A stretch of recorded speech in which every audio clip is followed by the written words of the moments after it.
get it. Hello, everybody. What's up to everyone in the chat? This is Sister Lives we have Sarah from Reality Squad. And James will not let me announce him because he has left the building here.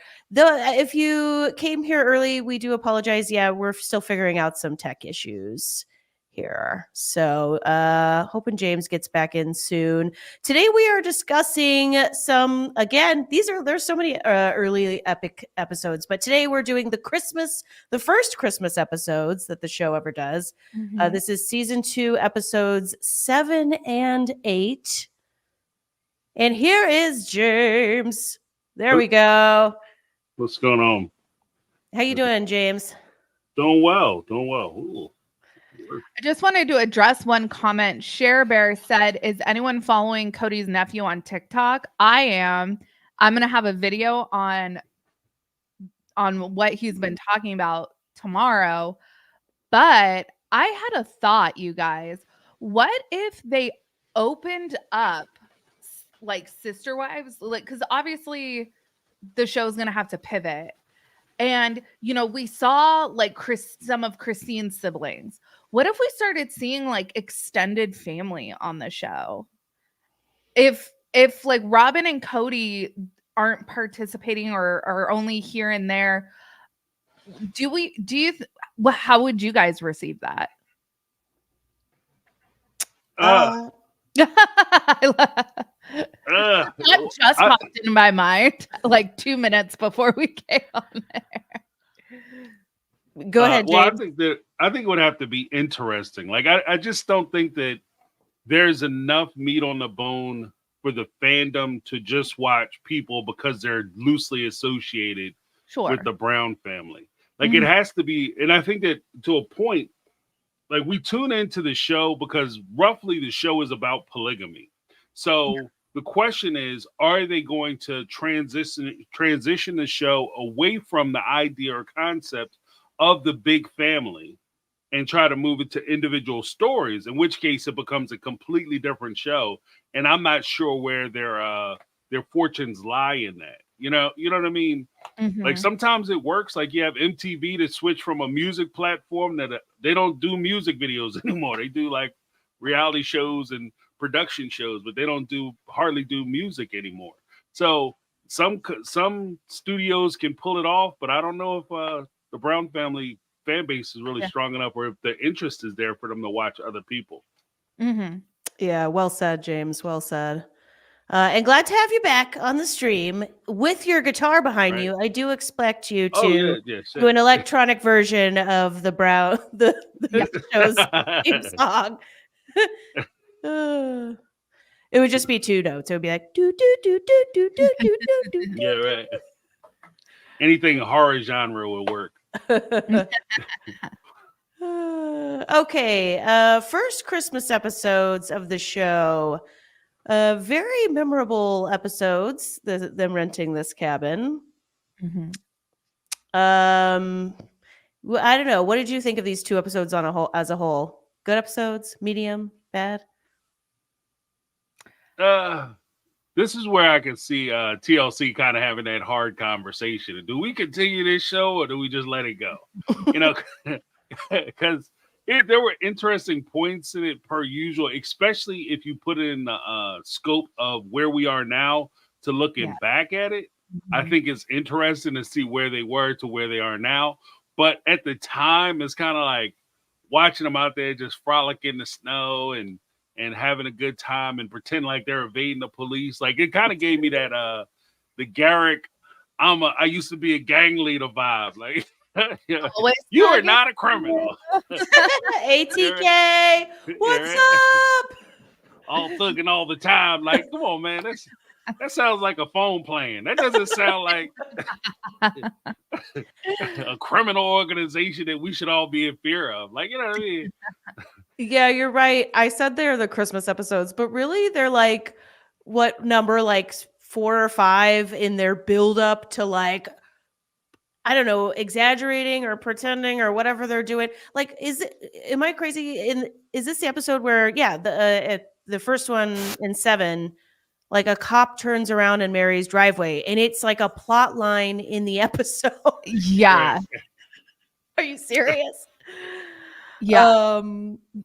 These episodes actually made me sad a little bit. There was a point where I think Garrison was talking about like how awesome Christmas is or something, like with their family, like the way they do Christmas, and Mary like acknowledges like what an amazing thing Garrison said was.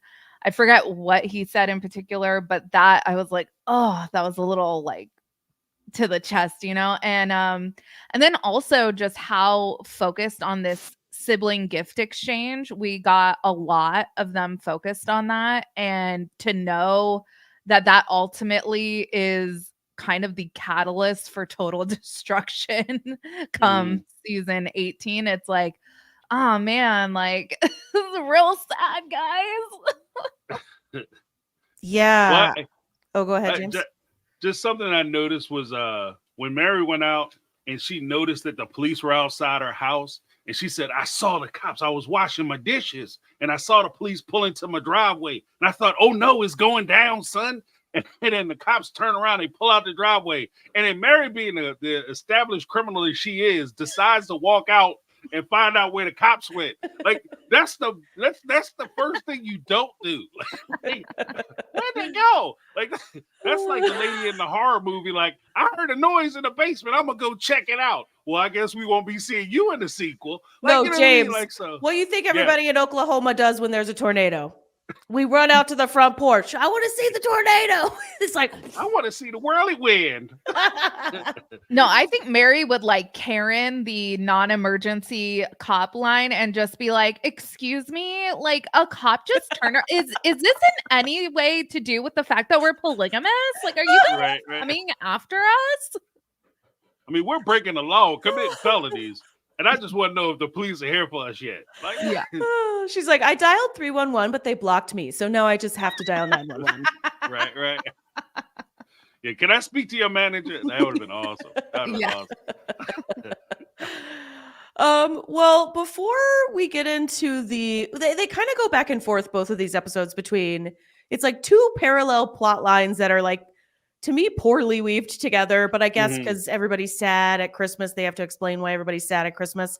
But before we get to the initial scary, they're going to arrest us thing, is Mary putting on the Christmas lights on the house with Leon helping. And I just was like, classic Mary.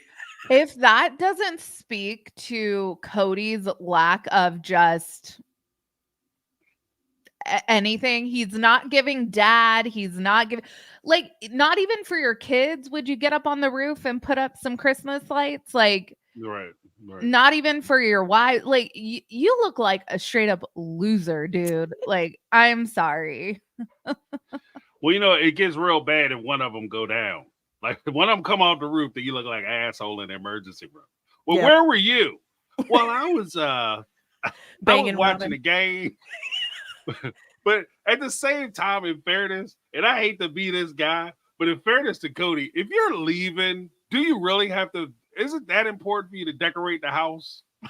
And I damn sure wouldn't be getting on the roof. I might have hung a wreath on the door and called it a day. Like, I'm not going to be here anyway. What difference does it make? I'm going to put up the Christmas tree and decorate it, and then we're going to leave for 3 weeks. Come back in time so I can take it down. No, I'm good. That makes me wonder, how long do you two think they were at the cabin for? Like a week, couple days? I mean, you're right. If it was more than a week, like, that was useless to put the Christmas lights on. How many truckloads did they bring? They had like a lot of stuff. So I want to say at least a few days. I feel like they were hauling groceries at one point. Like, I feel like I saw a thing of ramen. I'm not sure, but it had to have been a few days at least. At least. Right. Yeah. Well, I mean, they packed like they were going for weeks. Oh, like, they weren't coming back for months. 4 days at the cabin. Okay. Plus, when you're packing Christmas, I mean, oh my gosh. Literally, one present a person comes and we'll open the rest at home. Sorry to ruin anyone's Christmas. Seems reasonable. Unless, of course, the cops are here, in which case we can't come back no more. Like, Yeah. and then also my favorite part is when Robin is sitting there saying like, well, you know, I have 7 presents for each of them. Like, how you gonna be the broke one? Talk about you got 7 gifts for everybody. Like what? I'm like, whoa. We're not doing that. We taking something back. I hope you got receipts or gift receipts or something. Wait, was that Robin who said that? Yeah. She said I got 7 presents for each of them because I wanted to give them something special. So I got them each 7 presents. I'm like, what the shit? Like, oh you're wow, the broke one. You don't have a job. That is crazy. Where are you getting the money from? I was too busy taking notes about like homemade ornaments for kids. I'm like, that's what you make your parents. I also did notate the quality of Mary's pajamas because I don't think I ever appreciated it before, but we had some gals were in nightgowns. They kind of look like hospital gowns. Then some kids were in like a top pant, but it was like a capri short sleeve shirt combo. Logan got like those look like JC Penney flannels. I feel like they were like, you know what, Logan, you do the most. We'll buy you your pajamas. Okay, but the best are for sure Dayton's NASCAR PJs, right? Yes. Right. The Those choice were of good. fabrics that people got, I was like, ooh, I know who Mary likes and who she hates. Oh, let's see. Okay, just so much to talk about. Okay, Christmas tree shopping. Another to me. First of all, I know I'm not trying to make. I never want to like dog other than maybe Garrick or Cody too much on people's normal looking dude, the Christmas tree seller guy. But he's wearing like the cousin Eddie from Christmas Vacation getup, and the women are just like, "Oh, I'm so moist from this Christmas tree seller." Like, and I'm not that good a judge. Like, is this guy that hot, Sarah? I didn't even note that, like, Idris Elba, he was not, because I did not. It was not a memorable moment for me. So. But did you catch them like swooning for him? Yeah, but it kind of makes me think like any display of masculinity, these women turn to mush because they just don't get that. Right. He cut down a 3-foot tree. Oh my goodness! Like he's not exactly a lumberjack, but he may as well be compared to Cody. Right. Good point. Well, you know what? I mean, I can't really talk about like whether the ladies would go crazy on him. I can only speak from a reference of would I be nervous if like my lady was going over to get a Christmas tree? Would I be like, oh shit, no, you not? We going together? Like you know what I mean? I would be nervous about dude. But at the same time, I think that it also plays a part in location. Location is key because you could be a New York 3 might be a Utah 10. So I don't know. Maybe that's the thing too. Like he might be killing them down there. Utah people. I know Utah people firing it up. Like just F you. I'm just saying, like, he might be down there firing it up. There might be some Utah people like, you don't understand how hot the Christmas tree dude is because, Christmas man ring twice or whatever. I don't know. I mean, first of all, they found a dude that they probably weren't related to. So, like, automatic win. Jackpot. That is a Utah 10. He ain't cousin of nothing. Sorry, Utahnians. Right. Oh God. We ain't gotta worry about third arms and none of that. Lisa says he has tree shucking gloves. That makes all the ladies' milkshakes come to the yard or something. Yeah. Get y'all hot and bothered. He's like driving mittens or whatever he has that he's always wearing. Right. I just couldn't get over the hat. I just thought he was gonna I was gonna be seeing him emptying the shitter in the driveway or something. But I do say that, like, the weird part about it was how openly they flirted with him. Like, they were going out of their way because it wasn't like, I get it. Like, everybody kind of does it. Like, you might give somebody a little smile a little too long, or you know, you kind of make eye contact. It is what it is. People are people. But like they were like acting like they trying to get it. You know what I mean? Not part of my vernacular, but that's the way they were I'm kind of telling approaching it. Like they were Yeah. open for business. Like if I was a tree dude, I'd be like, oh, I got 3 biddies trying to scoop me up and trying to get these digits. Like, you know what I mean? Like you would be excited. Like, okay, I'm going to work because apparently this tree thing is paying off. Forget college. I think he was, because he was like, I will find you the tiniest piece of mistletoe for you, ma'am. I will, Right. you know what? I just found some in my butt. You know what? It fell back there when I was loading trees. Here you go. You can't see it, but it's there. Yeah, then the whole conversation about mistletoes and like kissy balls or something. I never heard of the second thing. Like, yeah, you gonna kiss some balls? Like, I was just like, I don't know. Well, pause on that. But you understand what I mean? Like, it was weird. Like, they were heavy on them. They were trying to get it. So, and I kind of begs the question: were they the only ones, or was it like a line of women just standing there waiting for the tree man to give them service? Like, how does it work? Is this the like lonely housewife tree lot or something? Right, Like, right. Is this dude's claim to fame? Yeah, TLC dropped the ball. TLC, if you watching, y'all dropped the ball because you could have had the Desperate Housewives of Treescape. Yeah. You know what I mean? Amazing. They might not come, but they leave. You understand what I mean? Like, it would have been crazy. The TLC Housewives show would be called Desperate Housewives of Tree. That's totally. Of Treeville. Yeah, right. I was just gonna do it at Desperate Housewives, and like halfway through that joke, I was like, "No, there's a show called Desperate Housewives, isn't there? Like a drama." Yeah, the Utah version. You know how they have like was it NCIS all over the place, CSI all over the place. They could have had, Desperate Housewives in Utah, and that'd be like every house. We get a segment where it kind of starts out with Robin talking about assimilating into her family, and we already kind of talked about her making the gifts, the ornaments, and then we kind of get like what each mom contributes around Christmas. And then it's in this segment that we also get them talking about Christine starting the tradition of having all the older girls in the family make breakfast. And I know that's gotten a little bit of discussion over the years. What are y'all's thoughts on these segments? Do you remember what they were? Do we need to talk out the details of the specific contributions? We already said like Mary does the pajamas. I didn't write anything down about Janelle. Well, Did Janelle I know even that Robin did the ornaments. Mm-hmm. What did Janelle do? I think this was the part where she was like, I do nothing. I don't know.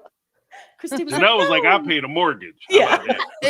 I mean, fair. Yeah, I paid a bill, so y'all go ahead and take care of that little bit of stuff. You put your junk in the house that I paid for. Congratulations.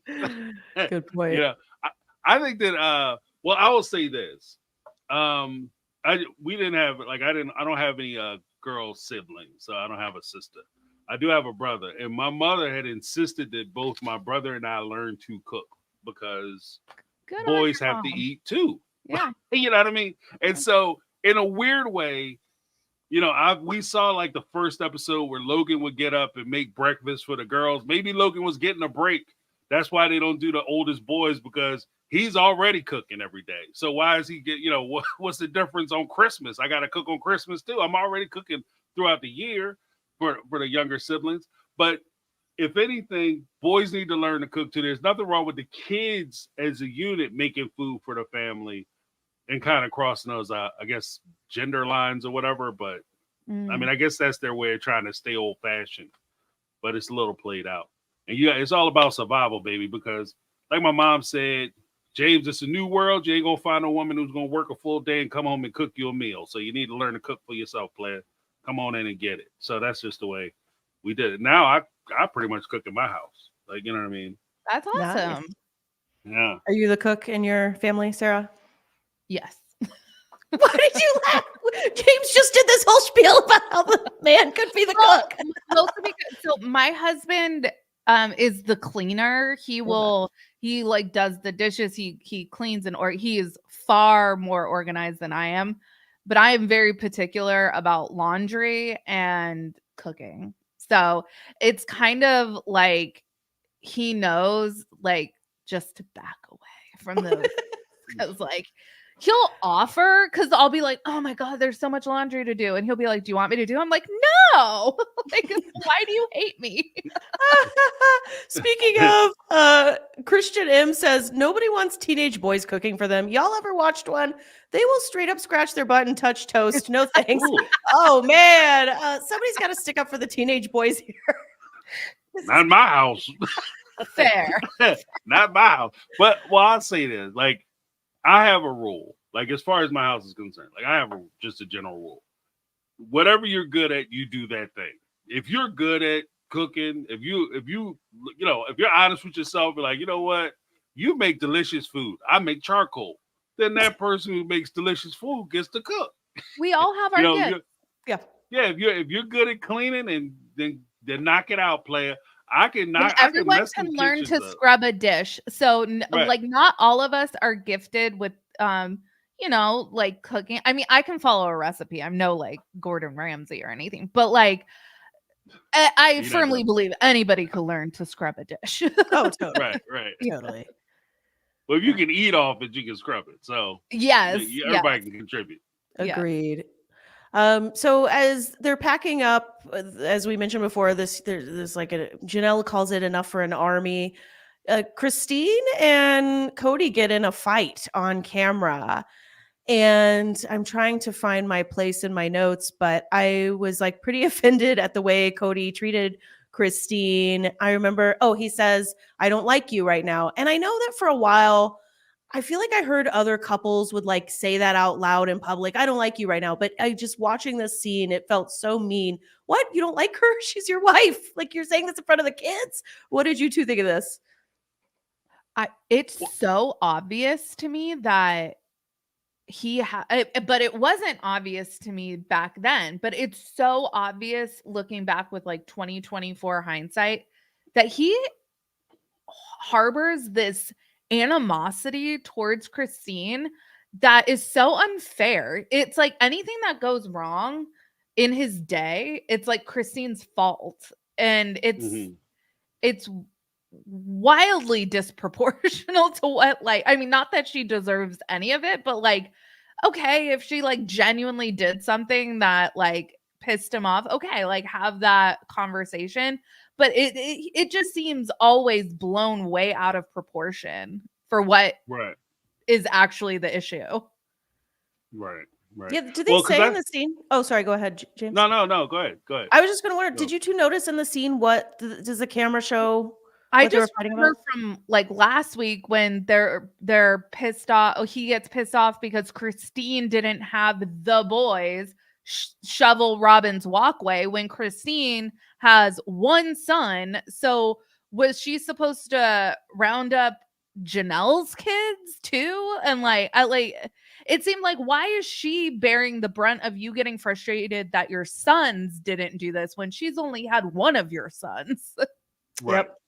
Yeah. Well, your son not cleaning your other wife's house.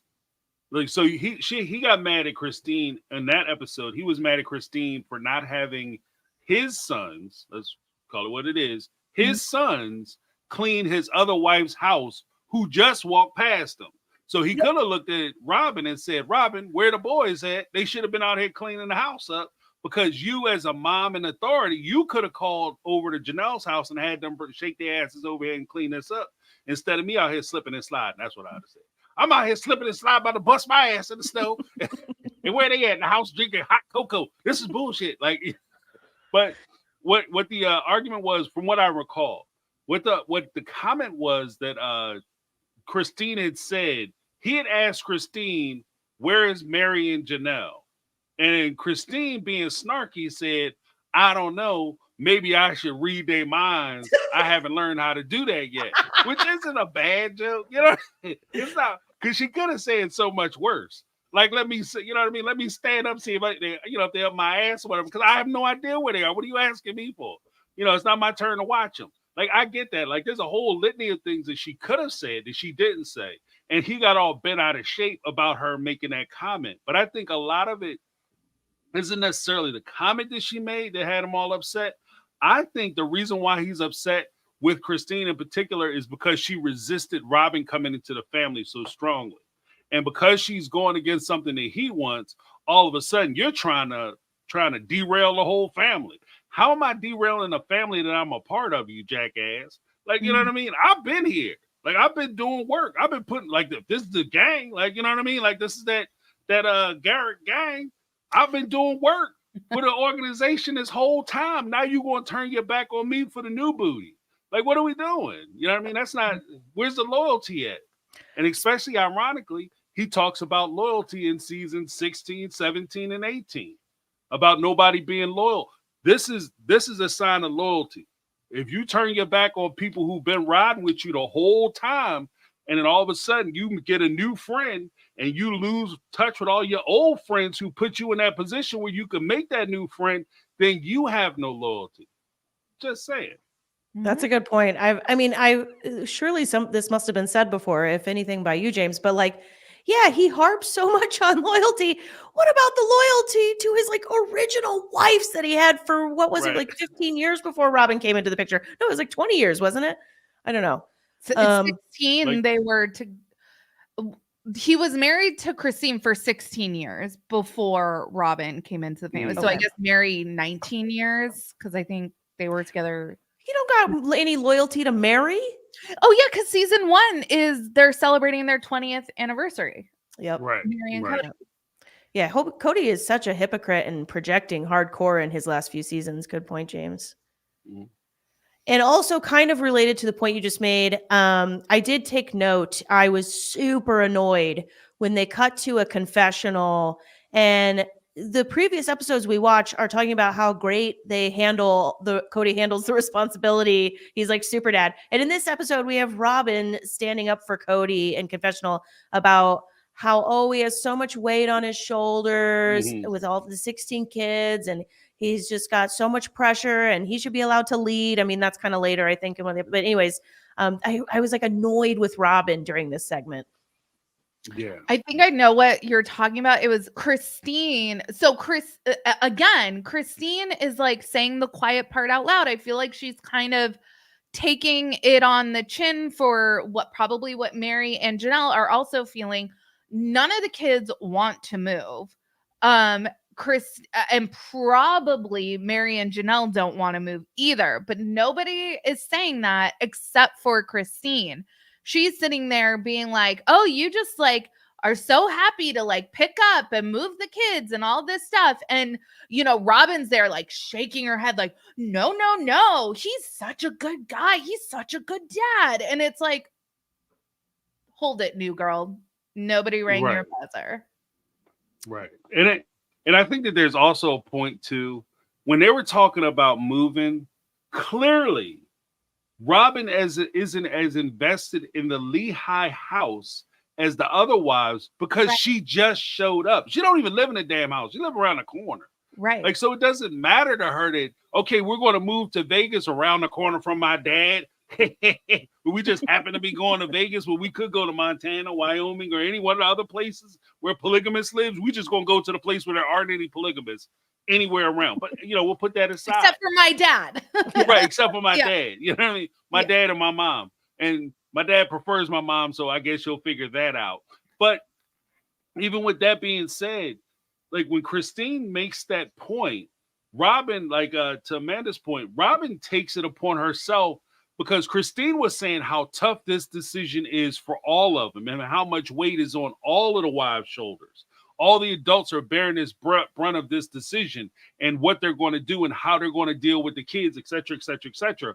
And Robin says, no, you don't have to deal with all this. Cody is dealing with this all by himself because he's the man and he's the leader and he's the only one who's really feeling the weight of this true decision because he is our leader. And this is where it got into that lane of what I always call TLC, the polygamy propaganda program, because she's trying to hold it out that Cody's this outstanding, thoughtful, genuine leader when he proves later, I think that Amanda might even bring it up, but he proves later that he doesn't give a damn what any of these other people think. And that to me demonstrates his poor preparedness as far as being a leader. Yep. And again, we're both jumping ahead, but screw it. Yeah, Christine in that part of the episode, I think it might be episode 8, says, "But how are you considering my point of view if you're just going to do whatever you want no matter what?" She says it so Right. innocently. It's like almost a funny line, and he looks at her like are you questioning me? Yeah, so he doesn't care about them. Shit. Like that's what I got from it. Yep. I disagree, Cody. I don't think we should move. I don't care because this is what I decided to do. Yep. And I said before that I thought that there's a hint of Hunter being angry with them moving and like the way he was acting in later episodes after they got to Las Vegas, and he seemed to be really angry with Janelle and Cody. And even in the book, Becoming Sister Wives book, she talks about how Christine, thank God for Christine, because Christine was able to smooth things over with Hunter and bridge that gap. I think that there's a part of this dynamic where if you look at it, her kids might have really been angry with Janelle because, as we kind of talked about it today, if Janelle is bringing in the majority of the money, there is no move if Janelle says we're not moving. So in order for them to be able to move from Lehigh up to Las Vegas, we can't forget Janelle had to cash in her 401k in order for them to leave Lehigh to go to Vegas. So if the kids know about this and they're aware of that, they're like, "Mom, you're financing the ruination of my teen years, and I'm going to be angry about it." And I think that's why she received such strong backlash against the move from her kids. Interesting. Very interesting. I just, from what we talked about at the beginning, sorry, I just randomly was wondering, the Cody's nephew, Sarah, is he's like an influencer now, right? He has like, has he developed a following? He has like I think over 100,000 followers on TikTok, which I think is like pretty substantial. What's interesting is, so I interviewed him back in February and I showed him a few clips from the show. He was I would go so far as to say defensive of Cody. Like he didn't excuse Cody's behavior, but he kind of qualified the reason why Cody is the way he is. And he also made it very apparent that like the community they come from, the religion that they come from, is responsible for like why Cody is the way he is. That's actually what I gleaned from the interview. But it seems like now that he has committed to actually watching the show, that's kind of going out the door. He kind of mentioned that in this last TikTok I saw of his. I don't know if it was his most recent TikTok, but he gives his thoughts on season 1, episode 1. And he compares a lot of what he's seeing to like how he actually grew up. Especially he talks about Cody liking the idea of having a bunch of kids but never put in the work to like be a dad, and I thought that was like really perceptive. So it's really interesting. Okay, cool. And also I kind of wanted to get your thoughts at the end, both of you, on like timeline for season 19, because he's also talking about that too, right? Yeah, which makes me think if he's in the know, like I don't know how in the know he was before about. Is this Benjamin? Sorry, I just want to clarify for everybody watching. Okay, Benjamin Brown, who is the son of Scott Brown, who is Cody's older brother, and apparently via Ben, he is like super like Ben called Cody his liberal uncle when I interviewed him. So just to put things in perspective for how he grew up, he said that he always viewed Cody even before the show, as like very progressive and more accepting than other people in their community were. Okay. Thank you, Elizabeth Big. Sorry if I'm mispronouncing that. Elizabeth says, "Hey, big fan from Sydney. Love you guys. Thank you so much for the love." Yeah, right. Shout More out sweets. Australia. Okay, let's see. So let's get into some of the kind of more funny, lighthearted parts of the cabin. They get to the cabin and it is a SHIT show. Just how many loads do you two think they have to? They can only get one vehicle up there and they've got a million people and a million people's stuff. And it's Christmas. Right. How many trips? What are we talking? 20? Well, so I guess I didn't really pay attention. How many cars went up there? Because they had that. Well, oh, you mean total to get them Of- to the city or whatever? Stuff, yeah, that they had to like Oh, shuttle it eventually over. Like, I'm guessing at least 5. yeah. Right. So it was a lot of stuff. Cody looked annoyed. Well, how about the fact that, like, I have a couple things to say about this. Like, one, it really struck me that I guess in fairness, I'm more of a beach guy than a mountains guy. So off the top, that's kind of where I am. But if I heard, like, just me, if I heard that there's going to be a storm up in the mountains and it's going to be ice and you could get snowed in and you go slide back down the mountain on your car or whatever, that's probably not the time I'd be like, you know what, we only have 10 minutes to get up there, guys, and we're about 5 minutes too late. Like, what the shit? Like, if it's that bad, why wouldn't you start earlier? That's the first thing. We can go on and on about that. But the other thing that I noticed, talking about the cars, how strange is it? As much as Cody talked about loving that white Lexus convertible and how he loved it so much and it was his favorite car and it was so important to him and how special it was. You notice as soon as it was time for the snow to hit, this mother was in the damn Tahoe 4x4. The biggest, heaviest car they had with the 4x4 traction.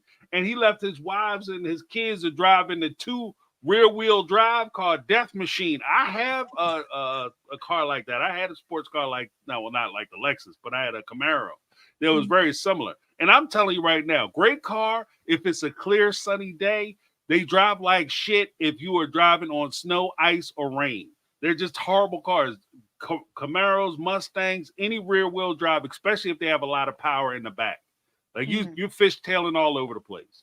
And speaking of fishtailing, I'm watching Cody with a trailer hitched to the back of this Tahoe, slip sliding and fishtailing his way up a damn mountain. Are you insane? Why do you want to get in a car accident? You came all this way. You're going to take the only vehicle that could possibly get you and your family out of this hellhole, this icy grave, and you're going to tear it up on a pole because you're trying to be cool for the cameras. So, yeah, I mean, there's a whole bunch. I mean, James, let's talk about, I know we're going to have fun and we all love it and it's the best part of the episodes, but like, what about the safety factor of sledding into a house and then being like, let's build a ramp so that we go, we're more likely to, and like, I was like, I don't know that anybody's thinking of the safety factor here. Maybe Janelle, but she's like, oh, well. Mary's like, she didn't go through the window. Like, Hunter's like, hey, Mary. And then all of a sudden it's like, whoa. Well, my favorite part of that whole scenario is first, like you said, we're going to, instead of us sliding down this hill on a sled and then running into a snow mountain or snow wall, we're going to turn the snow wall into a ramp so that way when we hit the wall, we get a little airborne and that way we get a little height with it. Yeah. The other part of it that kind of jacked me up was I watched Cody's dumbass out there trying to knock the ice off the roof. This isn't your house. This isn't your house. If there's ice up there. Janelle was very observant. Like, these are like knives of like icicles that are hanging down. Like, it can hurt someone, kill someone. Right. And you're trying to just like knock these down. And in fact, icicles kill on average about 15 people a year. I looked it up. Right. More than toasters. People. Right. And then I have like in some cases back then, at the time they were filming the show, over 500,000 people per year would go to the hospital because these damn things would come off a roof. And he's out there trying to knock it down with a shovel, standing on a sloped roof, trying to knock down on a sloped, icy roof, trying to knock down chunks of ice. And then when the ice starts falling, he's like, I'm safe because I'm on the side. He hits it, and just like pure comedy, all of a sudden the ice chunk come down and hit him in the head. I'm like, that could have been the end of Cody. We could be doing the funeral march for walking down the damn hill off this episode. Then he knocks it down. And if you notice, I say all that to say this. If you notice, where they built the ramp was right under where the damn ice was still on the roof. So he already knocked off a big, huge chunk of it. So you know it's coming down. So they send Mary down the hill. She jumps the damn ice thing, hits the wall, which could have shook the roof. And that damn thing could have came down on her. And that would have been the end of Mary. I actually didn't notice that. Oh, go ahead, James. It's insane. I didn't know. Go ahead. I'm sorry. This is the last thing that I'll say. Because this whole thing was just like, what the shit are we doing? Because I did a lot of reckless shit when I was a kid. When I was a kid, though, like, know, before there was parkour, I was running and jumping off of big walls and shit. Like, you know what I mean? Just rolling. Because I took karate and stuff. Do a keto roll, and that way you can just keep running. It'd be awesome. And we used to do stuff like that. Now, I'm walking down one step at a time because, you know, this is like what I call the tear tab. When you're a kid, you do a lot of reckless shit. And you think you're fine because you get up and you walk away. But you don't realize that you building up a tab, and when you get older, you're going to feel all that. You put it kind of on layaway, you know? And Mary runs into the house, and I've never seen, like, if you run and you jump and you hit something, usually like, boom, and you jump up like, yeah, woo, that was awesome. If you notice, when she went that jump and she hit that wall, it was quiet. Everybody. Everybody like, oh shit, Mary dead. She got her what is it, like her clock rung or whatever the saying is. Yeah. And she was in trouble. Mary was in trouble. She was trying to, that was awesome. No, it wasn't. I've been hurt before. That shit knocked a pause to the ass. Like, she had a pause. She was like, I could have died. Teresa actually makes a really good point about the ambulance. So remember, like, a couple years ago when Jeremy Renner got ran over by his snowplow and he like legitimately almost died. They had a really difficult time, the EMTs, getting to him because of the weather and the conditions of the road. So yeah, you're out there like fucking around, like, and you're not thinking like all these other people that are gonna have to come save you are gonna put their lives in danger to come save you. Right. Or as we like to say, you're at the intersection of fuck around and find out. I mean, Jeremy Renner was trying to do like a nice thing. He was trying to be like a good neighbor and like plow the road because he had this big plow, and then he just had like a really scary freak accident. But you think like these people are out here sledding, say someone sustains a head injury. Oh my goodness. Well, here, once again, this is kind of like what I was saying earlier about Mary on top of the roof. This is the part where you have to say to yourself, what is the emergency room conversation going to sound like? Especially if it's one of the babies. Like, you sitting there trying to explain to the doctor, yeah, you know, my wife, she broke both her legs because we were sliding down the icy hill and she did a jump on a ramp that I made. Yeah. And the whole time the doctor's like, how old are you?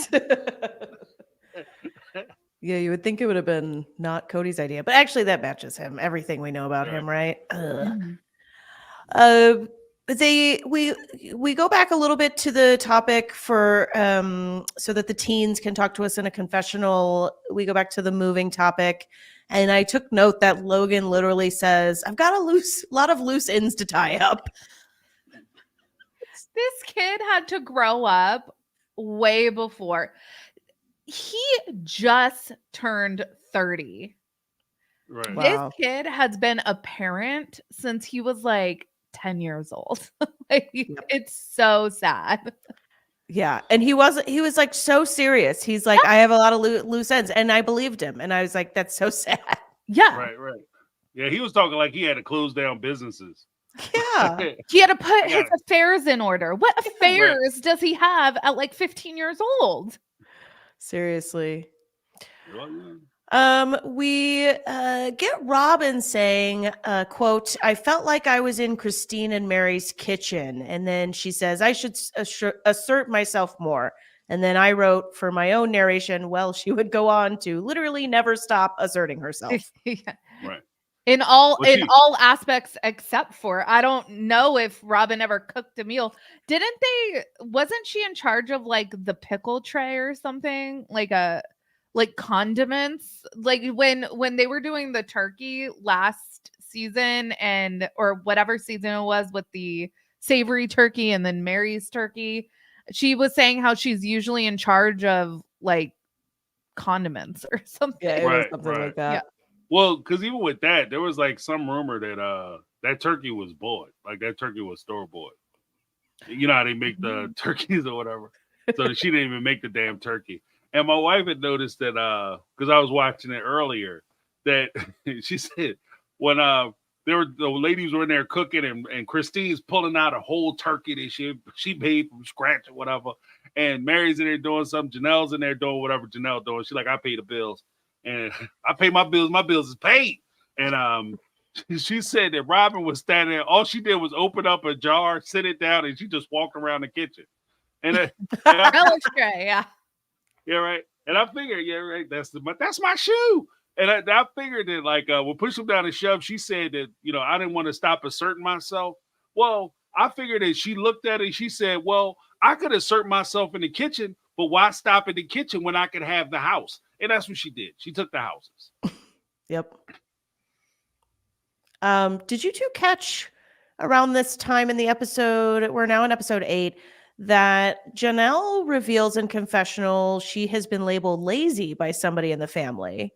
Oh, that was some shade towards Mary, right? Yeah. Right. It's the Mary. same thing. I was like, that's Yeah. Mary. Totally. And I was like, oh shit. Like when she said that.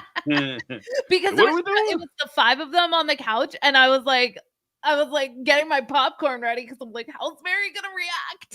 Yeah. That's what wigs get lost. Like that's what happened.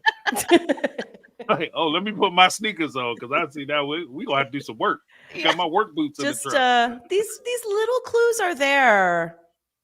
Totally. Right. Totally. Yeah, I caught that too. That was so funny. I was like, well, because that's actually one of the things they talked about with like in that Becoming Sister Wives book is that that's part of the whole reason why they kind of separated and decided they need to have their own kitchens, because apparently Mary was super specific about how the kitchen was being like how the kitchen was cleaned and in what order they put the shelves of the cabinets in and how they put the food away.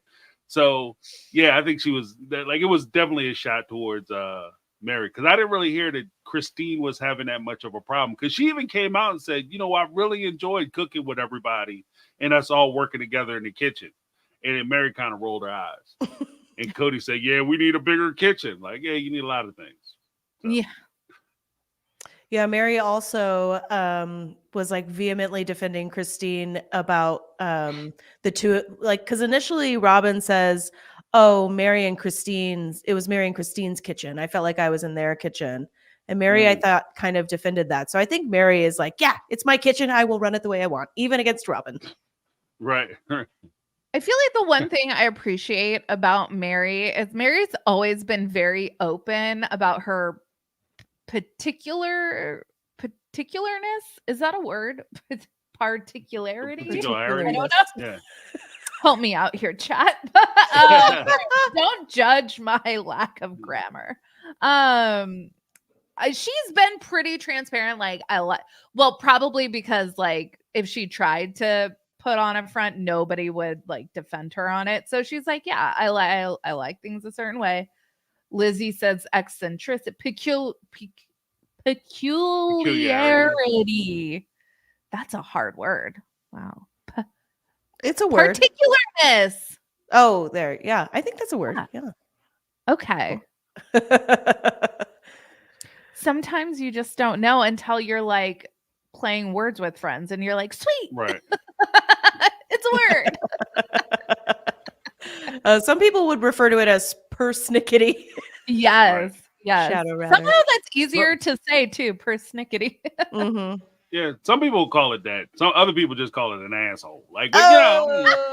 tomato. It's just kind of whatever floats your boat.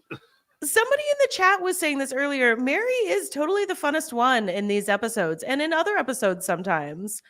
She really brings the party to this like snow sledding thing. I mean, she almost kills herself, but like she does it with fun.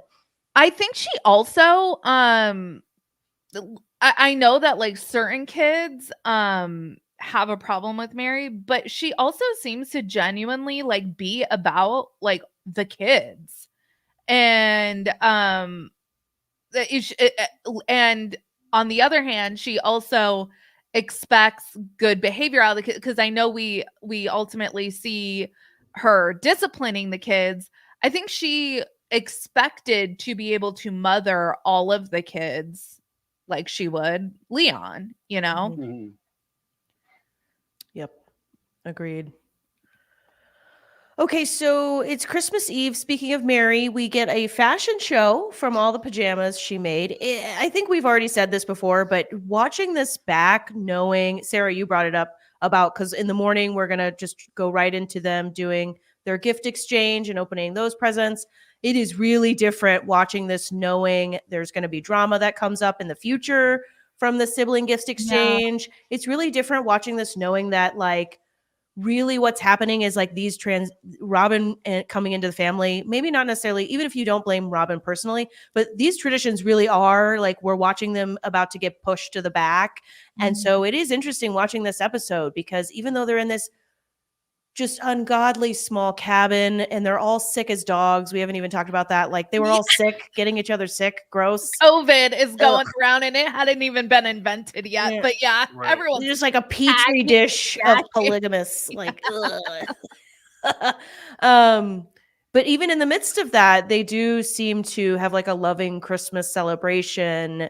And I do love the little things like the gift exchange with the siblings and the PJs. I really think Mary, that's cool that she did that, And that's the things too that kids take with them and remember, like they don't remember the like, I don't know, Claire's necklace that so and so got them one year, but they remember like my, oh, I remember the year I had Aurora and I got I spent so much time finding the perfect blah blah blah for her, like, and so it's really sad the way things ended up. Right. Well, I mean, I think that's one of the dangers, like, because I know we're hesitant about blaming Robin for a lot of the loss of what we call the Brown family culture. But I think that there is a point where we can look at it and say, in order for you to, this is what they all kind of signed up for. I'll say it that way. This is what they signed up for, because when you do polygamy, every time you add a new wife, and more importantly, you add additional personalities to your family, it creates a fundamental foundational change in the way your family operates. You can't expect them to assimilate into your family. What they're going to do is they're going to come in. Some things are going to stay, some things are going to go. And whatever happens is going to be a different experience altogether. And I think that was part of the exchange. It's sad to say that part of the loss is the fact that Robin came into the family and she would take that as a blame, like as me blaming her. But the truth of the matter is, if she came into the family and that's not something she supported, wanted to do, then they were going to lose it anyway. Mm-hmm. And so like, I do think that it's a shame, because this is actually, when you talk about like later in season, was it, I want to say it's season 18, when she was talking about, it's about the gifts and the things don't mean anything. It's about the love and those stuff don't care. And the house and having a rental property, it doesn't matter. Well, it's like it's a cheap version or something like that, or whatever she says. Yeah. It's just a cheap version. Oh, yeah. That was awesome. That line made me angry. She got the Emmy for that one. But that's what she's talking about. You're talking about, the ironic part is, you're not talking about what they did, because you saw that like kind of a reemergence of that experience at Christine and Janelle's rental property that you didn't see at Robin's house. But if anything, it was just a reemergence or reimagining or revisiting of what they used to have when they, like you said, in this particular episode, when you saw the family coming together and just simply enjoying each other's company. That's a good point about how it seemed a little flat when they tried to create things at Robin's, but they were able to recreate a lot of those dynamics when it was Christine and Janelle's family together. Mm-hmm. Yeah, because it wasn't her. Yeah, that's what it came down to. Like if you try to recreate something and you can't even come close, it's not you. And I think that that's what Robin, that if anything, that should have hurt her feelings more than anything else. Because Christine was able to recreate it because it was Christine, her kids, Janelle, her kids. That was the family who was enjoying each other for Christmas. And at Robin's house, even though you had nice stuff, each one of the kids each had brand new mopeds and they had expensive gifts, but you guys were still sad and mad that these people were over there exchanging damn, Aqua Velva cologne and shit, but still having a great time with each other. And I think that goes to a lot to what Sarah was saying and what I even hold out, that the material stuff doesn't matter as much as the person who's giving it to you and the time you're spending with the person you care about. Yep. And that's why I think they enjoyed themselves more. Mm-hmm. Yep. During a couch confessional, Christine starts talking about the move, and she says, "If we move, because Christine has given McKelty a cell phone for Christmas, and we watch McKelty open this up, and I'm like, oh my god, what year is this? This is like it's from the 80s. What is this?" Yeah, right. Let me get my flip phone out. Like Zach Morris. Saved on the bell.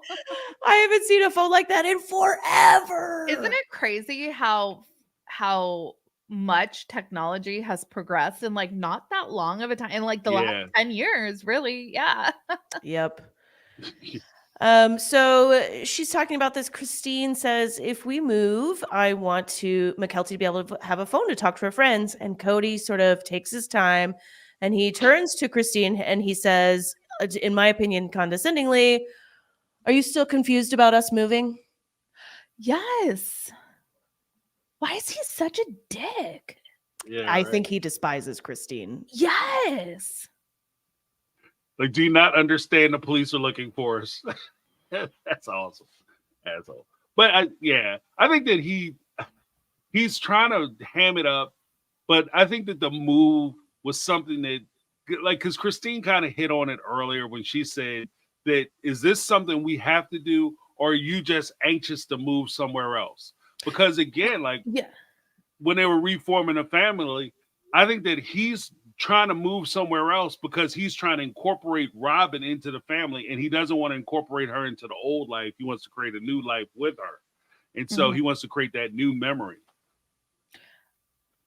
All of the kids seem heartbroken by the prospect of this move. Mary and Janelle don't seem particularly thrilled, but Christine seems to be standing up for like the kids, is how I'm taking it. And I think Cody knows that she's right, that this really sucks for everyone involved. And probably the threat of the investigation isn't all that good of a reason to be doing this to their kids. Mm-hmm. Well, it might not have been as salient as they try to pretend. Like, because I still hold out. If the police are coming, I've said it a million times, and I'll say it 1,000,001. If the police are coming for you because they have a warrant, you moving is not going to stop the freaking warrant. They still have a warrant for your arrest. You're going to jail. Okay. And Mary is Karening. We know she is. She's calling 311. She's right. There warrant yet? She wants to speak to the lieutenant manager, and she wants to find out and figure out what's going on. Right. If they coming, they coming. So you moving isn't solving anything. If anything, you might aggravate them, because now you seem like you're trying to you're flouting the law to start. So you're on, like the guy said, you're on TV committing felonies and proud that you're committing felonies, are basically giving us all the finger. And then when we say that we're investigating you and looking into you, you're going to pack your bags and pretend to move to Las Vegas. Just because you stop committing a crime today doesn't mean they can't prosecute you for the crime you were committing yesterday and the day before. Like, that's not how this shit. That's not how our legal system works. Like, you're That's going why to jail. Roman Polanski has to stay out the country. Yeah. That's a good point. You know, I just assume that, like, because some crimes have a statute of limitations. I mean, obviously, this would have been, he's like, it would have been super recent because they would have just moved. So, you know, whatever the statute was didn't matter. But yeah, I honestly have never really thought about how, like, this is even more stupid than I thought it was. Mm-hmm.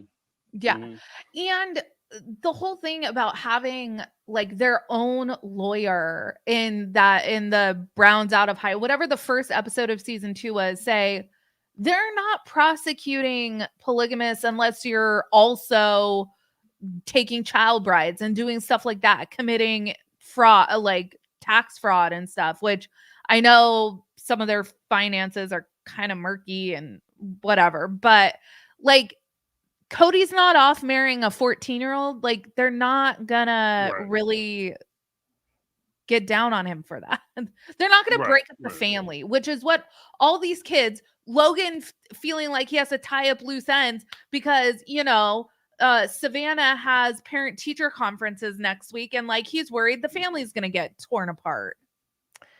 Yeah, there's been a debate for a while I've seen online, and I think I've asked y'all this before about, like, okay, was this move just for a storyline on the show, secure season 3? But there's also a debate to me of, are they like purposefully scaring the kids for the storyline? Yeah. To get the tears in the confessional, which is real sick. Trauma. Like, this is messed up. Yeah, this and the adoption storyline, I'm like, in retrospect, I'm like, I feel like if these played out in current times, us as like a fan base would have been so much more vocal. There is a little bit of this perception of like the time at which this aired, it was kind of just like a different era, but it was extremely messed up. Right. Yeah, well, because I think that this is one of those things that, like, barring the timeline, I think that if you look at it, this is abusive. Because even if this was the case, like, you're weighing your kids down with something that they have no power over, and you're making them feel helpless concerning something that they, like, what was Logan going to do? I mean, this dude isn't Matlock or Perry Mason or somebody. It's not like Cody was going to get arrested and he was going to fly in with bail money, you know what I mean, or a file or something. Like, Cody's ass just would have been in jail. That's what would have happened, and the rest of the family would have to deal with it. They would have to deal with the fallout. So just unnecessarily involving your children in adult business doesn't make sense to me. I mean, you could give them like kind of a heads up, like, we have concerns, guys, that, you know, things might be going different and we might have to move because of some things that are happening. But I wouldn't have saddled them with, you know, if they do take us, they're going to break the family up, just so you know. You know, like, they don't need to know that shit. It's like if you can't pay your mortgage, you sitting down with your kids around the table like, you know, your daddy lost his job and we can't afford the mortgage now and we're going to be living in a box. So make sure you don't throw nothing away. Like, that shit is unnecessary. It's unnecessary. Because it's not like your kid's going to go out and get a job at the 7-Eleven and figure it out. It's giving James from Vanderpump Rules parents right now. Yes. Yeah, because when I'm thinking about it logistically, because I actually have a background, I worked with in college. I did some like social work and internships, and in general, and it varies state by state. But in my mind, they're not. If Cody goes to jail, they're not going to take the kids away from the moms, because the kids need to stay with the moms, because they're not like chalk up. What were you going to say, Sarah? Well, so very specifically though, for there were a couple raids on Mormon polygamous compounds. There was one in the 50s. I think it was called like Short Creek or something. And then there was the Warren Jeffs raid in 2008. And they did take the kids and put them on a bus, and they took them away from the moms because the moms weren't going to leave the community. Got it.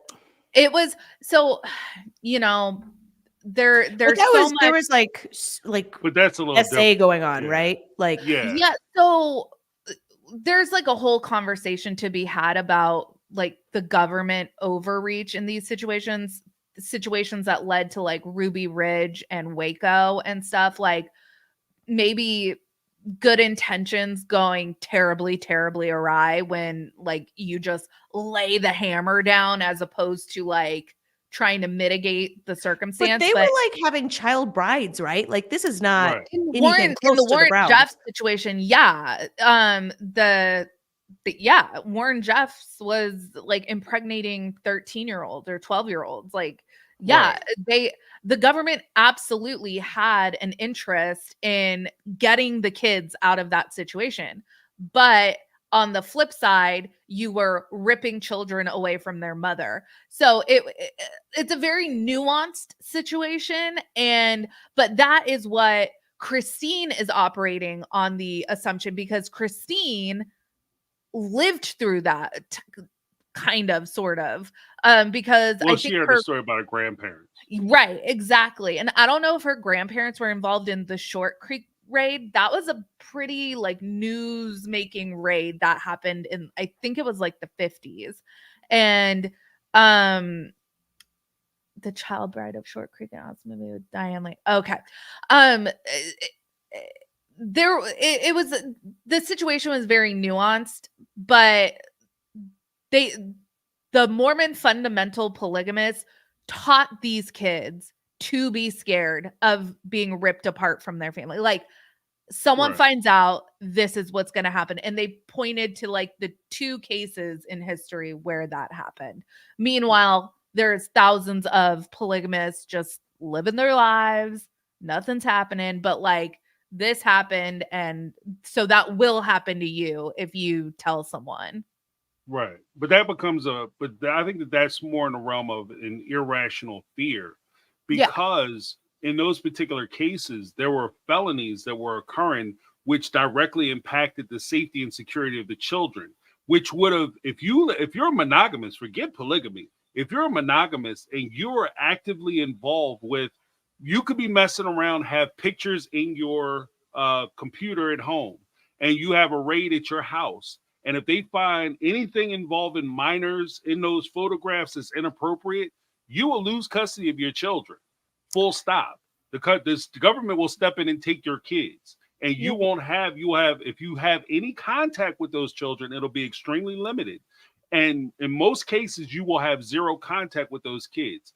And in the case of like the Warren Jeff situation, because the wives were agreeing with Warren Jeff and refused to take their kids out of an unsafe environment, they lost custody of their children. So that, like, the whole like we're victims because we're polygamists, it really doesn't hold a lot of water. Like, you're associating yourself, if that, from that perspective, you would be associating yourself with something that you have nothing to do with.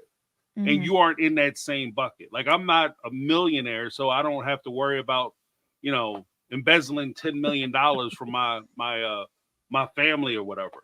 Like, it's just not something I have to worry about. If Warren Jeffs did it. Part of Cody's whole shtick in this beginning is to separate himself from Warren Jeffs and the FLDS. Right. They're not, this is a different kind of fundamental polygamy, when really there are so many more parallels and similarities. They revealed that they courted a minor in their book. That was a failed courtship. Benjamin, Cody's nephew, was just talking about the fact that, in the first episode, Mary says, oh, getting married at 19 or 20 isn't uncommon. And Ben is like, 19 or 20, like, you better be married by 19 or 20. How about it's not uncommon to be married by 17 or 18 or 16? Right. So that kind of, which is legal in some areas, though. That's legal in some states. Yeah, I know. It's creepy as hell. Yeah. But I'm watching a 15-year-old about to have a kid on Unexpected. So I mean, whatever. Yeah, so am I. Yeah. YOLO. Yeah, so I'm watching that too. Yeah, sad times. Shout out to us 45 minutes ago. Jessica in the chat says, just to clarify, I live in Utah, and that man was not a 10. Justice for Utah. That tree seller. Thank you, Jessica, for standing up for Utonians. Utah. I stand corrected. I'm just saying, I'm just trying to be as fair as possible. That's all. Yeah. It's not a shot, What is it, chat, Jessica? Is it Utahns? Utonians? Utanians. Right. There's a peculiarity about Utonians. I'm just saying a bunch of words that aren't words. Oh, they call it Utahns. Okay. I do want to make note of this epic line. Maddie says, back to the teens confessional. Maddie says, they're all upset and it's really serious and sad. But then we do get this comedic line from Maddie where she says, we were going to be legends in this town. Yes. Yeah. Did that, Maddie. Thank you so much. I can't handle Hunter crying, so I need something to. Yeah, we can always count on Maddie for that. Yeah.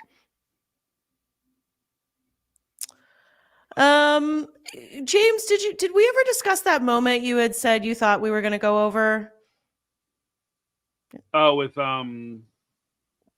yeah, I think so. Okay. It was the I forget what it was, but I think we did cover it. Okay. It's been a little while, but these 2 episodes are a little wild because it's just like 5 minutes of, oh, we have to move. The police are chasing us. And 5 minutes of, here's our Christmas traditions. Right. Christmas. Any other thoughts on these 2 episodes, you two? I enjoyed them. I do enjoy these early mishmash. They don't even really feel like the editors don't even really know what story they're telling yet. So they're kind of like, these 2 things happened, Christmas and moving. Let's just put them together, even if it doesn't make sense. Yeah, it has an innocence to it, right? Yes. It's very green. You know what? I will say that the one thing that I didn't like was because this is the first episode where we really started hearing about the whole idea of the patriarch within the family. Like Cody, he started down the road where he said that I get to make the decisions and who else should be making the decisions. And then he tried to shift it off and say that, oh, but I have these other women whose opinions I'm relying on. And then right after that, he turned right to Christine and basically told her, I don't give a shit what you think. We're going to move. So I think that there's that's where again, this is that part where more of the facade of what the actual existence and family life of polygamy would actually look like. Mm-hmm. And this, as Ben would say, this is supposed to be the liberal, forward-thinking uncle. So that says a lot about where they are. You're moving and uprooting these, because even with you're talking about Hunter.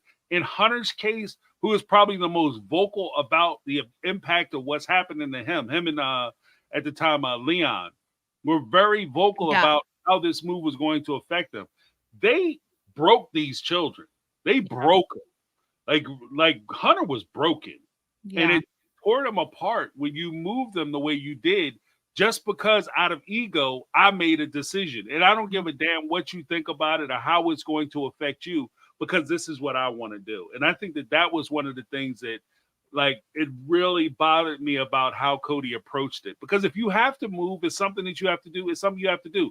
Parents make those kind of decisions all the time.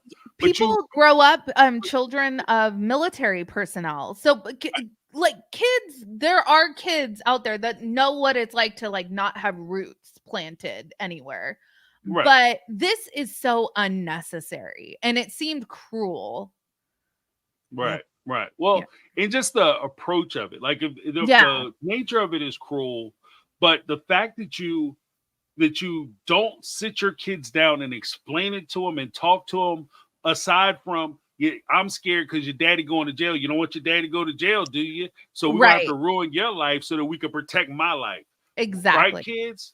And that takes it to a realm where it becomes unnecessary cruelty. Yes. Like it's unnecessary for you to be that nasty to these kids, And or that's even like for Christine. that's like quintessential like gaslighting, right? Like Right. you don't want your dad to go to jail, so you need to like be okay with like your world crumbling.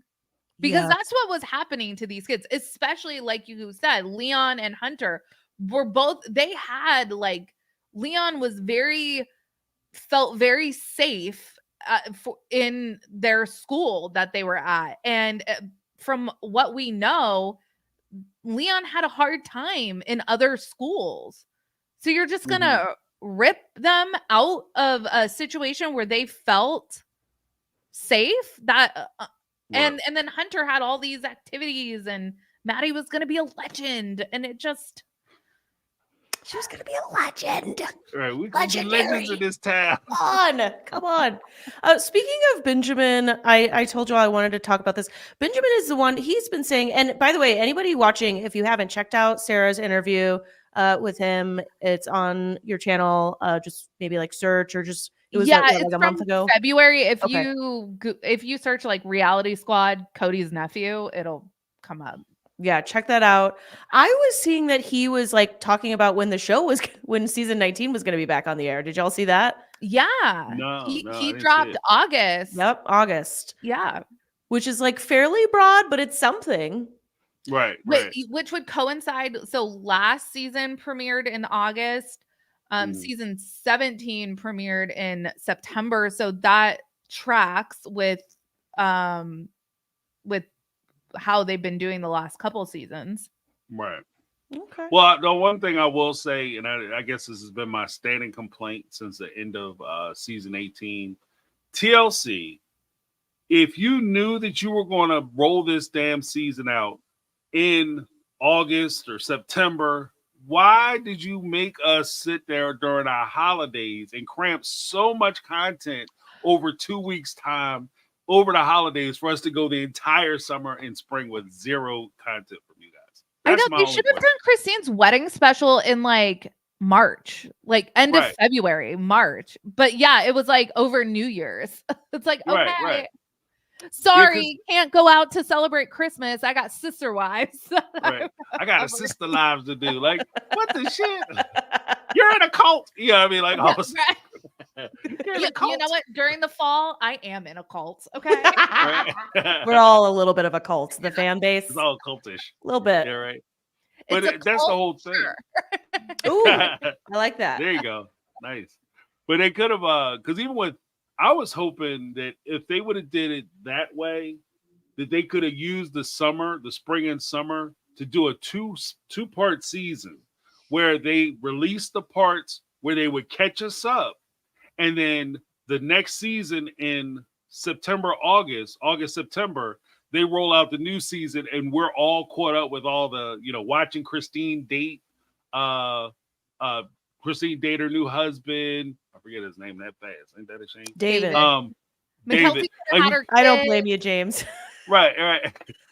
McKelty could have had her children then, and we would have been all caught up. So we would have been raring to go in September, and we wouldn't have to do the whole thing where we're doing now, where we're kind of 2 years behind, 2 years behind on everything, which makes me feel like, I said this yesterday, that it makes me feel like I'm watching a prequel, and I'm not a big fan of prequel movies. Like, if I know what's going to happen, and I know that Darth Vader is going to be Darth Vader, okay? And I'm going to watch him before he's Darth Vader. Everything I see, I'm like, this dude is Darth Vader.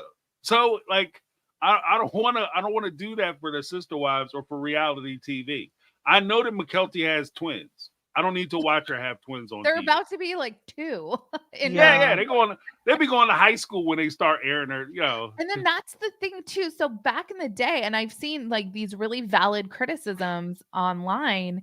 So back in like 2010, when this, where we're at in the show, when we're recapping, the social media wasn't as pervasive. Maybe people had Facebook, but it wasn't like the cast members weren't updating us on their day-to-day lives. Mm-hmm.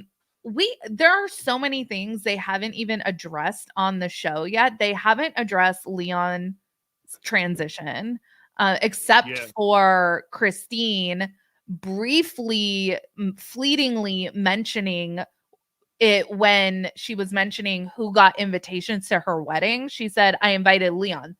That was the only acknowledgement.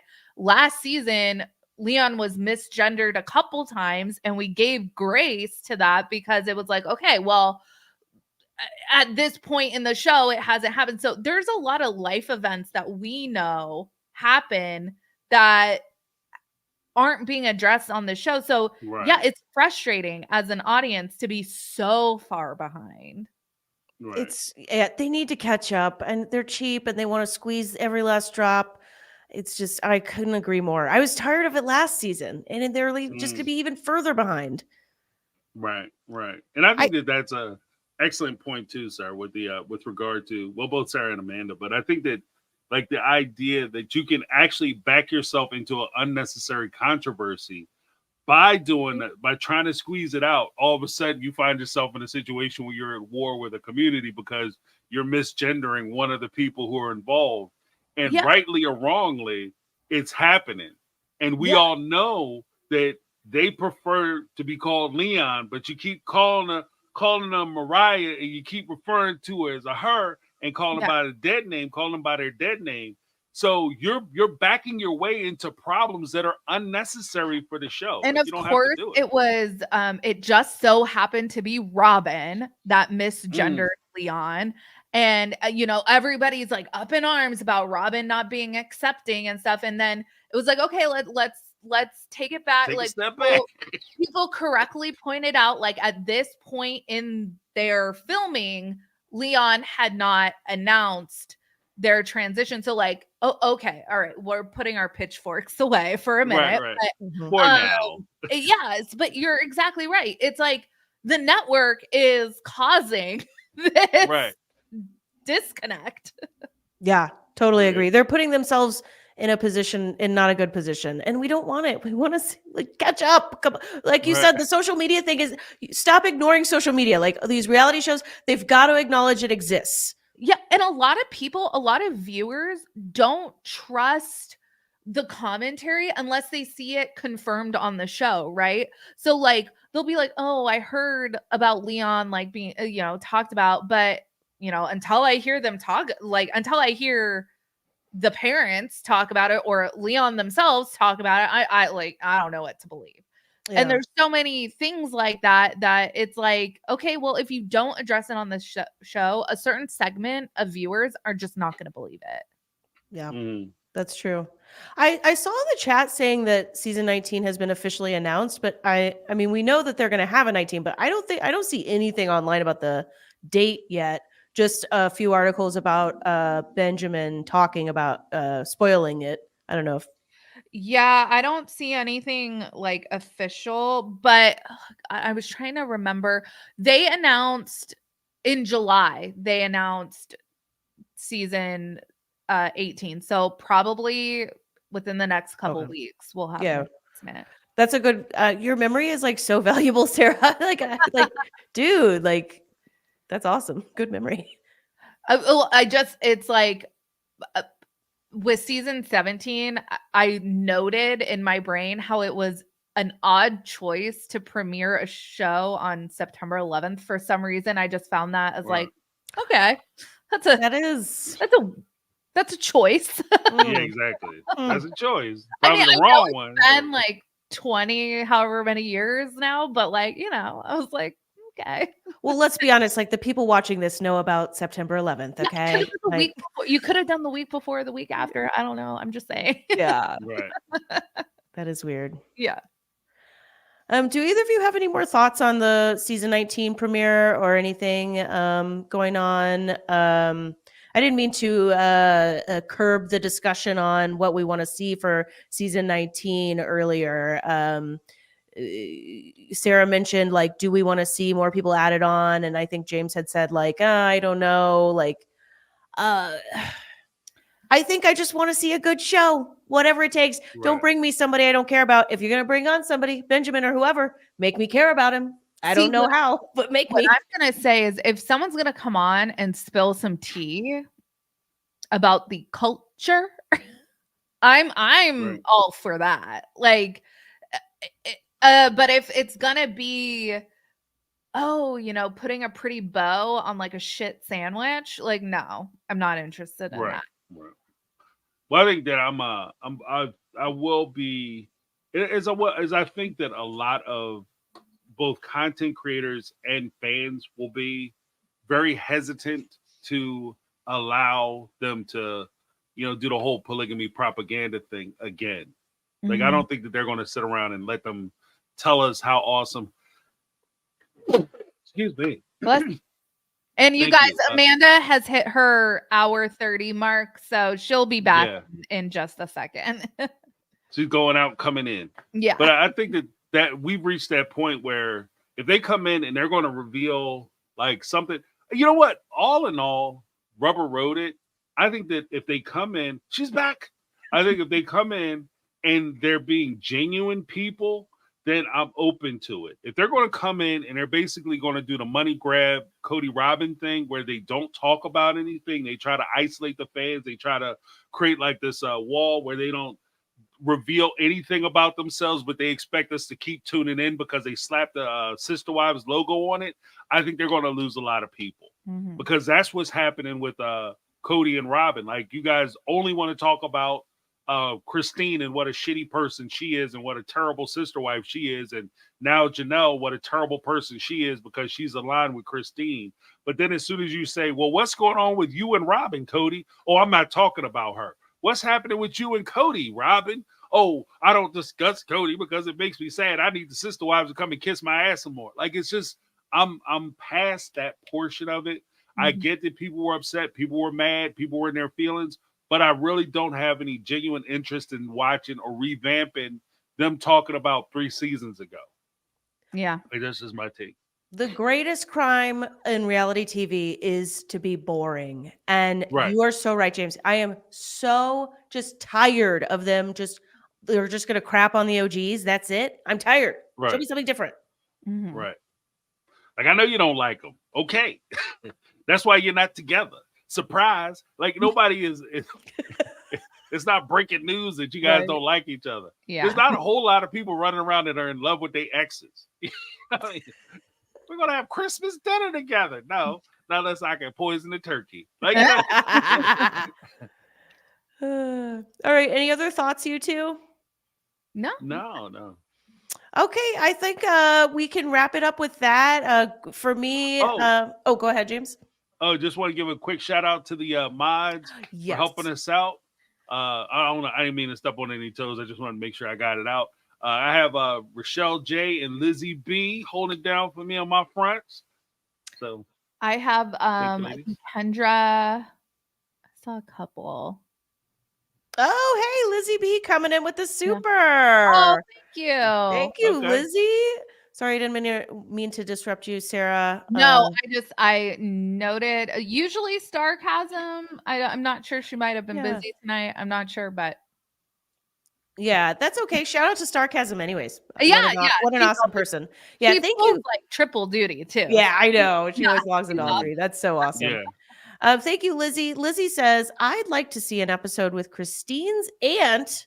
I assume the one we've already seen in season, I don't know, 4, 5, 6. I can't remember. Yeah, 5 or 6. Lizzie says, I'd like to see an episode with Christine's aunt talking about what happened in the past. Sorry, you can tell I'm from Oklahoma because I don't say aunt. My wife gives me crap about that. This is such a disjointed me reading of the comment. Lizzie says, I'd like to see an episode with Christine's aunt talking about what happened in the past, their thoughts on polygamy now, and a possible reconciliation. I would like that too. I would like that as well. I would like to see Christine's aunt and Christine's mom sit there and have a conversation about their thoughts on polygamy, because I think that their thoughts would actually align very closely to each other.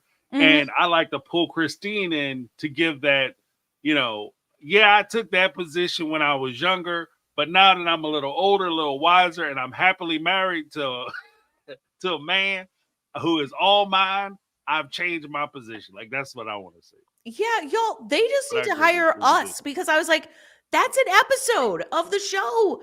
Yeah. Get Right. these three women together, have them, you know, do either an activity or go out to eat or one of their houses or something, you know, maybe not the house. We've seen a lot of houses, but Brava. yeah.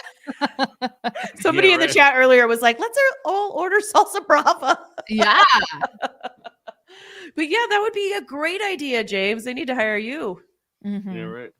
Well, I mean, I just something like I want to see something other than them sitting there complaining about one another. Like you got to start putting more meat back on the bone. Like you got to refresh the palate a little bit because we're reaching that point with Sister Wives where it's becoming a little more stale because you know what to expect. And you even see that with some of the other reality shows. Like my wife was a big fan of like the Housewives, Real Housewives. Mhm. Oh Like, yeah, she watched they're a all lot of that. struggling. Yeah, and they were all basically like after a while, like I'll walk into the room and I'm like, this is basically because I hear the arguments. And I'm like, weren't they arguing about the same shit like 3 episodes or 3 seasons ago? Like, Mhm. you know, some of them been on the show for like 5-10 years and they're still having the same discussions. Like, you haven't got figured this out yet. Like, you still mad at your brother because, you know, something that happened with your pop. Your dad ain't even around no more. Like, what are you arguing about? Stop it. Mhm. So I want to see them move past that. Plus, with Christine and Janelle, Cody and Robin, their kids are pretty much grown at this point. So they Yeah. don't even really have to come in contact with each other. So anything that they do is going to be forced. And I think that that's going to come off as fake and insecure, well, inauthentic, because, you know, truly, you know, it's lovely. I watched the little girl grow up, but she's a young lady now. And Yeah. so if she wants to see her dad, yeah, she's 14, 15 years old. If she wants to see her dad can go pick her up and he doesn't ever have to talk to Christine ever again. Like Right. you said, I don't want to talk to her again. You don't have to, sucker. Just make sure you here at 7 because she'll be waiting for you. You know, don't come in my house. You know, like. Yep. Yeah. Well, let's just hope that we magically get a awesome product. I mean, it doesn't matter. Right. They've had 19 in the can for like 12 years now, so. Yeah. Well, they're dusting it all. yeah, right. They're just like, all right, here, season 19. We filmed this in 1997. It's as old as McKelty's cell phone. Yeah. Right. Let's do this one last super. Thank you again, Lizzie B. Lizzie says, and please, TLC, do a tell-all with all the cast, or at least the OG3. Heck, bring Mary's friend too. That would be fun. Yeah. Remind me of Mary's friend name again. I'm blanking. Jen? Jen, yeah. Just Jen. Just Jen. Yeah, get Jen on there. That would be great. Yeah. Get them all together. Yeah. Force them in the same room. I want to see Jen and Robin. Yes. That's what I want to see. Yes. I think that because Jen doesn't really, she doesn't. Jen doesn't really play the whole I'm going to baby talk and baby walk around Robin. So like she's going to huff and puff and blow Robin's little house down. So I think that would be an interesting episode. Yep, I would.